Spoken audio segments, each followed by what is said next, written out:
খাবো না। বললাম তো, মুখটা খোলো, অপেক্ষা করছে। খোলো।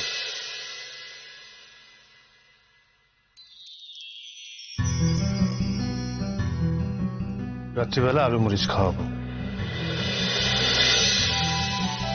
আপনি কি করে জানলেন যে জ্বরের সময় আমার আলু মরিচ খেতে ভালো লাগে? ও, বুঝেছি।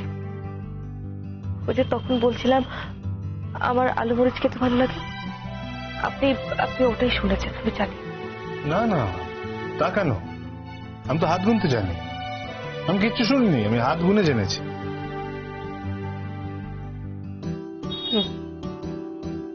হাত গুনতে জানেন না? ছাই।